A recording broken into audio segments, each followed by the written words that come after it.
This ABC 15 Flash Briefing is sponsored by Sanderson Ford. Straight up. And good morning on this Wednesday. I'm Nick CILETTI here with your top stories from ABC15 Arizona. It's been 24 hours since the announcement of the Johnson & Johnson blood clot link. Today, a panel of experts will meet to discuss the next steps in an emergency meeting. The CDC calling for a public meeting with 15 outside experts to talk about the 6 cases of blood clots. Nearly 7 million vaccines have been administered in the U.S. They're expected to either recommend more research, end the pause, or limit who can get this shot. PFIZER has filed for emergency use authorization for its vaccine for children 12 to 15 years. Unlike Pfizer's original vaccine request, this decision does not need to go through a government advisory panel.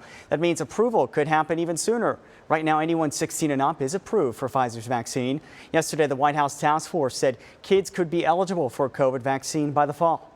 There are a number of things that can cause you to lose your sense of taste and smell, but with COVID-19, it's been a common side effect. People report not being able to smell at all while they have the virus and having a distorted sense of smell after recovery. That can mean your coffee smelling like gasoline or orange juice smelling like a dirty diaper. So how do you get your sense of smell back? Smell training is the answer. That's basically using a very ritualistic experience twice a day with maybe 4 to possibly 6 different odorants and trying to smell them, as well as linking that experience, whether you have a conscious experience of it or not, with what you remember that smelled like before. Well, she says there's no real risk to the treatment, just some possible boredom and frustration, but it can be done in the comfort of your own home. You can use things like shampoo or spices in your cabinet. After nearly 2 years of back and forth, the Arizona Corporation Commission could vote today on what temperature could trigger a ban on cutting off utilities across the state. But power companies, consumer advocates, and health experts still disagree about what to do. Utilities favor using heat and winter advisories from the National Weather Service. Climate experts suggest using calendar dates rather than forecasts.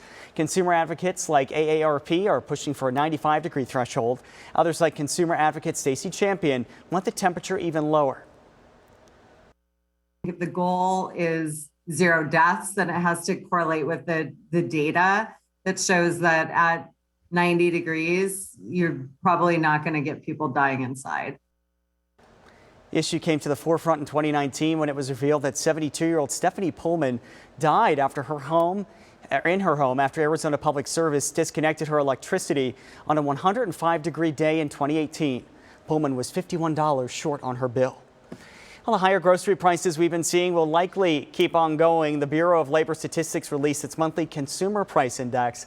Since February, fruits and veggies have gone up 2%. The price of meat, poultry, eggs, and fish has gone up less than 1%. Experts say stockpiling and supply disruption during the pandemic drove prices up, and they stayed there. The Arizona International Film Festival making a comeback. The festival, which starts today, will have a hybrid model. The outdoor screenings at venues in Tucson.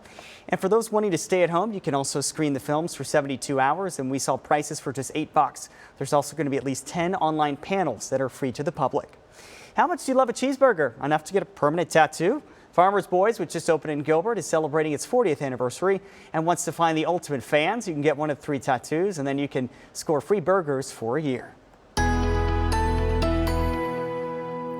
Time now for that most accurate forecast. I'm meteorologist Iris Hermosillo. We're out of the 90s today, and it looks like we're going to finally catch a break. 87 for a high today in Phoenix, a little bit closer to normal, and again below 90 degrees. We're also going to track some more breezes across the valley, stronger winds across northern and eastern Arizona today and tomorrow. Temperature-wise, we'll reach 87 today in Phoenix. Temperatures in the low to mid 80s in western Arizona, upper 50s in Flagstaff, low 70s in spots like Sedona, so a little bit cooler across the state. Wind advisories in place all across northern Arizona today from 10 a.m. to 8 p.m. And we also have a heightened fire danger, that wildfire risk going up in northern Arizona.